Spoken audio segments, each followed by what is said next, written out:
이제까지 아무도 하지 않았던 스타트 폼입니다. 그렇지만 이 선수 이후에 모든 육상 선수가 따라서 하는 폼이 됐습니다.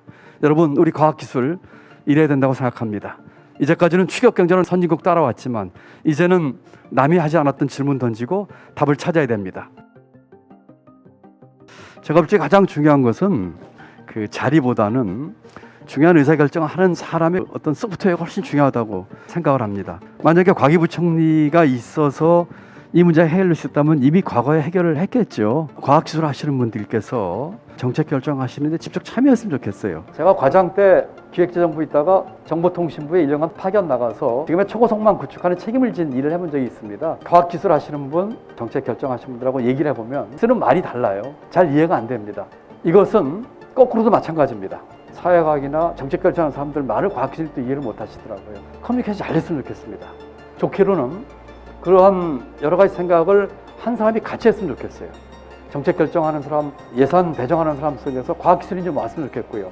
거꾸로 미래부나 과학기술 하는 데는 사회과학이나 경제하시는 분이 갔으면 좋겠고, 그런데 지금처럼 과학기술의 그 울타리를 쭉 가가지고 그 길에 참여하시기가 쉽지가 않습니다. 융합적인 인재가 좀 있었으면 좋겠어요. 그 일을 담당하는 사람의 과학기술 분야에 대한 이해와 융합적인 사고방식과 좀 도전적인 사고방식을 갖는 그런 풍토를 만드는 것이 중요하겠다. 그런 소프트웨어가 훨씬 중요하다고 생각을 합니다. 대한민국 R&D가 100조가 넘었어요. 절대적으로 4위, 5위고 GDP 대비는 세계 1위입니다.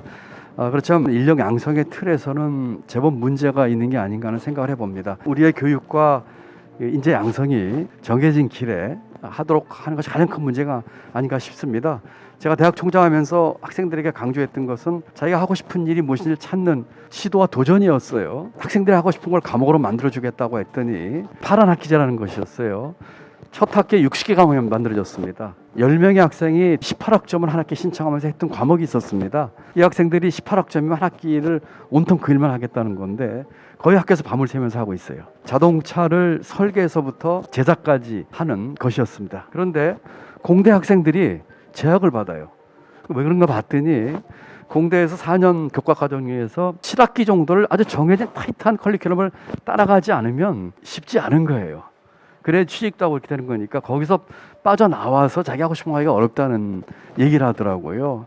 이런 것들이 우리가 대학 교육하는 데 있어서 우리 한번 생각해 볼 문제예요. 우리 사회 인센티브 시스템이 잘못돼 있다. 결국은 대기업 취업하려고 하는 학생들, 거기에 맞춘 대학 교육과 인재 양성들, 이런 것들을 해야 되겠다. 이런 것들은 대학이나 교육기관의 힘만으로 깰 수 있는 건 아니죠. 우리 사회 전체가 해야 되는 것이죠. 제가 부총리 할 적에도 대기업의 CEO들이나 지배주주들 만나서 얘기 들어보면 이런 얘기를 해요. 삼성이나 또는 현대같이 큰 기업도 똑같은 얘기입니다. 기업이 인력 양성하는데 한계가 있습니다. 이런 얘기를 해요. 어떤 분야는 아무리 큰 기업이라고 하더라도 많은 투자를 해서 기업을 양성하는 데 대한 한계 얘기를 하시더라고요. 정부 역할이 첫 번째는 기업이나 시장에서 하기 힘든 부분에 대한 인력 양성에 정말 투자해야 됩니다. 과학기술 쪽에서도 기초, 학문 쪽 또는 인문 계열에서도 꼭 유지될 학문들이 있거든요. 이런 것들에 대해 정부가 인력 투자뿐만 아니라 그 뒤에 미래 문제도 해결해주는 투자가 필요합니다. 두 번째로는 61년도에 케네디가 문샷 프로젝트 얘기를 했어요. 그때까지는 생각해보지 못했던 프로젝트에 대한 것들이죠. 투자 해임 기간이 길어서 민간에 투자할 수 없는 부분에 대한 정부의 선도적인 투자죠. 지원을 하되 간섭하지 않는 원칙하에서 정부가 자율성과 다양성에 대한 것에 대한 분명한 플레이어가 아닌 심판차 내지는 후원자로서 역할을 해야 된다고 생각을 합니다. 어떻게 보면 양극단이죠. 앞서서 나갈 분야, 베이직을 우리 꼭 해야 될 분야. 이건 정부가 인력 계획을 세우고 중장기적으로 갔으면 좋겠어요. 이 정권마다 바뀌지 않고. 그 외의 것들은 저는 시장의 자율성에 좀 맡겼으면 좋겠습니다. 필요하면 생태계 조성을 해줄 수가 있겠지만 직접적인 개입을 시장이 하는 것은 바람직하지 않다. 이렇게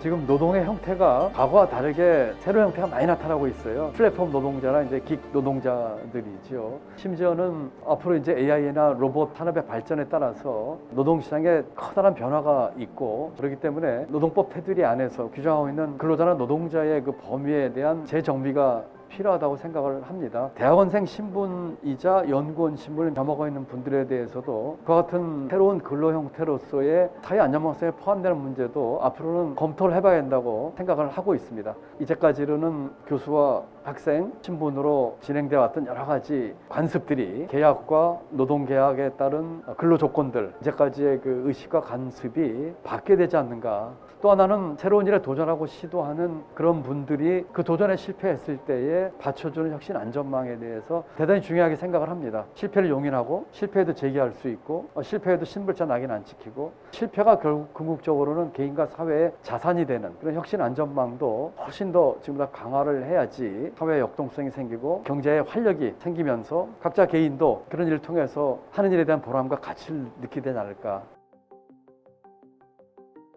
제가 부총리할 때가 아마 스타트업이 가장 많이 만들어졌습니다. 이번에 대선에 나오면서 내세웠던 공약이 스타트업 천국입니다. 저도 지금 정치 창업을 한다고까지 선언했고요. 스타트업 10만 개 주장하고 있습니다. 대한민국에 스타트업이 3만 9천 개 정도 있는데 고용인원이 84만 명이랍니다. 4대 재벌보다 한 12만 명을 더 고용을 하고 있어요. 스타트업 10만 개를 만든다면 일자리 200만 개 생겨날 거예요. 그리고 그중에 100개는 유니콘 기업으로 만들자는 게 제가 내세우는 얘기입니다. 가장 중요한 건 생태계를 만드는 거라고 생각을 해요. 정부가 창업에 대해서 제법 많은 지원을 하고 있는데 생태계 조성 면에서는 조금 저는 아쉽다고 생각을 합니다. 창업 지원에서도 이러이러이런 기준 정해가지고 거기 따라오게 해서는 우선 안 될 것 같고요. 이 데스밸리를 넘어서는데 그다음에 스케일업 할 때까지 쭉 이어지는 시리즈 지원에 대한 것도 좀 적극적으로 검토를 해봐야 될 것 같아요.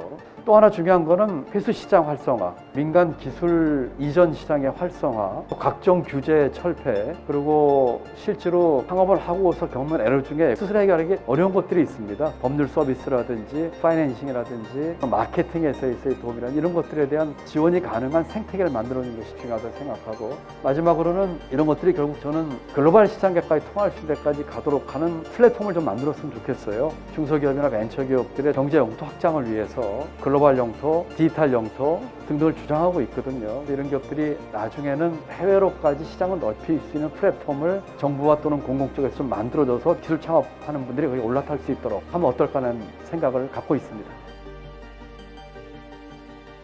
여러분 혹시 이런 걸 원하시나요? GDP 몇 프로 투자, 과학기술 부총리제 신설, G5 강국, 과학기술 강국, 혹시 이런 거 원하시나요? 저도 다 그렇게 동의합니다. 그런데 정말 우리 과학기술의 비전은 뭘까요? 이제까지 판에 박힌 듯이 해왔던 공허한 약속, 장밋빛 목표, 이런 게 우리 과학기술의 비전일까요? 우리 삶 속에 과학기술이 그대로 체화된, 저는 그게 장기적으로 선진국 가는 길이라고 생각을 해요. 안 그러면은 선거철 되면은 막 얘기하고 막 듣는 것처럼 하지만 또 선거철 지나면은 역시 또 그렇게 되는 것이고, 뭐 이건 과학기술뿐만이 아닙니다.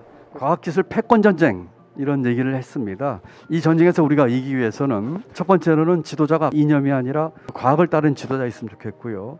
우리 산업계와 국민 모두도 과학기술의 중요성과 실제로 그걸 우리 삶 속에 체화되는 것이 어우러진, 그래서 마치 과학기술은 뚝 따로 떨어진 어떤 섬이나 다른 추락이 아니라 각종 많은 기술도 우리 삶 속에 체화되는, 그래서 다 같이 즐겁게 우리 삶 속에 이 과학기술이 녹여져서 생활이 이루어지고 경제가 발전하고 교육이 이루어지고 하는 그런 미래를 꿈꿔봅니다.